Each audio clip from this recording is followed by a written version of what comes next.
My name is Barrett Stover. I'm the founder of RSP, and today we're going to take a look at 3 exercises to help increase your exit velocity. As a hitter, you can never have too much power. The cool thing about the way technology is advancing is we're learning more and more about how to take an evaluation like we do on the Proteus and narrow down to exactly what we need to focus on to help increase your exit velocity and your bat speed.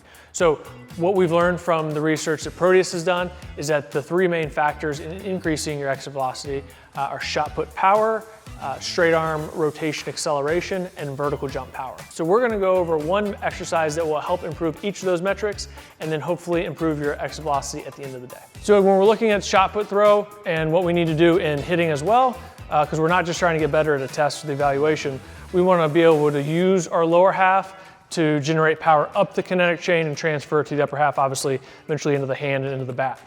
Great exercise to do that in 3 planes of motion is the Landmine Rotational Shoulder Press here. So you see the position PJ's in, that's where we're gonna start. We're gonna load the back hip, do like a squat and a hinge, explode off of that, push up and out. So you see how he's using his lower half to drive the momentum from the weight and explode up. So break that down a little bit. First part's the load, really important to feel like you're driving the butt back, sitting back, getting more of a hinge and just a squat where the knee's drifting forward and we're not getting into that hip. Bringing a nice load position here. And then from there, he wants to feel like he's exploding out of the hip and using the hip and the back leg to drive that arm up. So really good place to start if you have some basic training, foundational strength under your belt. Use the ground better and turn that vertical force into more of a triplanar explosion that will correlate into your baseball swing. The next quality of movement we want to work on is trunk rotational acceleration. So how fast can we get going and get to a top speed as we start that rotation? So one way to do that is to use a light medicine ball. We're gonna chuck this thing as hard as we can in a lateral power throw. So as you watch PJ here, we're gonna do a lateral power throw. He's a strong young man. He has a 4-pound ball. So we're gonna keep the ball light. We're gonna load in the back hip. We're gonna turn the hips as fast as we can and we're gonna let it rip. So a few things I really like. One, he didn't try to catch the ball. If you stand close to the wall and you try to catch the ball, you're naturally gonna slow down because you don't want to smack yourself in the face with the medicine ball. The other thing is, he's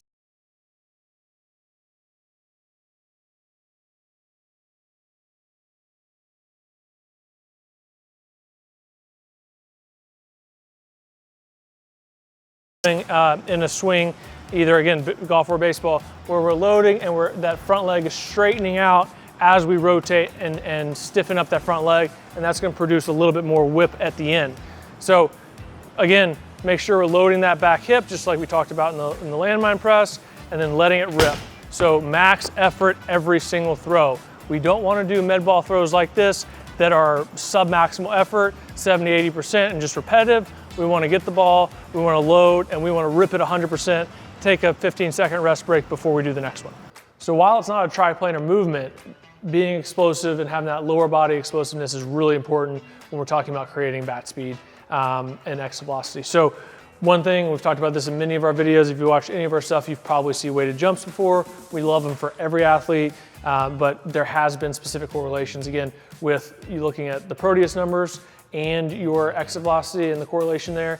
And then if you look at some people like Coach Bakich, what he's done at Michigan before he got to Clemson, where he has specific correlation between power output from a vertical jump and something like bat speed as well. So we have some anecdotal research on 2 fronts. One's a little bit smaller, but it's a high-level Division I program, and the other one is from a ton of data points across the country at different age groups. So when we talk about weighted jump, we're gonna keep it simple. We want good jump technique, but the main thing is we want a little weight in your hands, and we're gonna load and we're gonna explode as much as we can. So the normal weighted jump we'll do is just kind of your traditional counter movement jump. So go ahead, PJ, let it rip.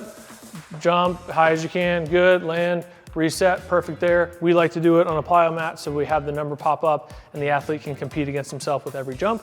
Something else we might do is a pause at the bottom. So we'll go down, have the athlete drop, 1, 2, 3, then have them jump from a standstill position. So we're working both the strength shortening cycle and more of just like a concentric movement right from the bottom of the pause there. We'll do things as well as like slow on the way down to work more of the eccentric phase. So we'll start going slow, 1, 2, 3, and then explode up. And then we'll vary the weight. So he has 15 pounds. This is probably gonna put him somewhere around 85% to 90% of his vertical without using weight. And then we'll go up to something as heavy probably for someone that's as strong as PJ is like 50 pounds in each hand. And that might put him around 50% of his jump. So we'll work along the strength, speed continuum there as well. That will build strong, powerful legs. And again, we want that vertical jump, and we've seen that vertical jump correlate to bat speed and exit velocity. So as your vertical jump goes up, so should your exit velocity. So if you want to improve your exit velocity or swing speed, try those 3 exercises. If you like this content, please subscribe, like, and leave a comment of what you want to see more of in the future.